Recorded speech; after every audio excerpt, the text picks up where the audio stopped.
दृष्टि आईएएस के to the point programme में आपका स्वागत है। आज हम बात करेंगे सुर्खियों में असम का पथरू घाट किसान विद्रोह के बारे में। आइए जानते हैं ये चर्चा में क्यों है। 28 जनवरी को असम के दर्रांग जिले के पथरू घाट गांव में कृषक शहीद दिवस मनाया गया। कृषक शहीद दिवस पर 28 जनवरी 1894 को ब्रिटिश अधिकारियों की गोलियों से शहीद हुए किसानों को याद किया गया। इस अवसर पर मुख्यमंत्री सर्बानंद सोनोवाल ने किसानों के लिए एकीकृत प्रशिक्षण और कौशल विकास केंद्र का उद्घाटन किया। आइए जानते हैं पथरू घाट किसान विद्रोह के बारे में। वर्ष 1826 में ब्रिटिश सरकार ने असम को अपने अधिकार क्षेत्र में शामिल किया। इसके चलते भूमि के बड़े हिस्से का सर्वेक्षण प्रारंभ किया गया।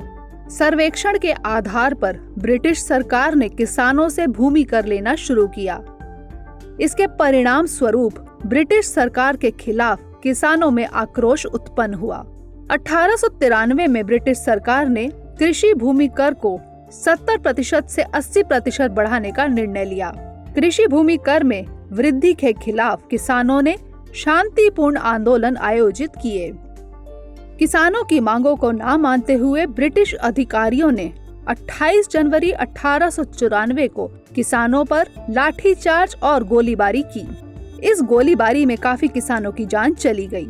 सरकारी दस्तावेजों के अनुसार इस घटना में 15 लोगों की जान गई, जबकि 37 लोग घायल हुए। गैर सरकारी सूत्रों के अनुसार जान गंवाने वाले लोगों और घायलों की संख्या काफी ज्यादा थी। आइए जानते हैं इससे जुड़े कुछ अन्य महत्वपूर्ण तथ्य। 1894 का पथरू घाट किसान विद्रोह असम के किसानों का ब्रिटिश सरकार के खिलाफ एक शांतिपूर्ण आंदोलन था, लेकिन यह आंदोलन बिना नेतृत्व का आंदोलन था। इस आंदोलन में लोगों ने स्वयं को ब्रिटिश सरकार के खिलाफ संगठित किया था। अब बारी है आज के प्रश्न की। निम्नलिखित कथनों पर विचार कीजिए। पहला, 28 जनवरी को असम के दर्रांग जिले के गांव पथरू घाट में कृषक शहीद दिवस मनाया गया। दूसरा, कृषक शहीद दिवस पर 28 जनवरी 1894 को ब्रिटिश अधिकारियों की गोलियों से शहीद हुए किसानों को याद किया गया।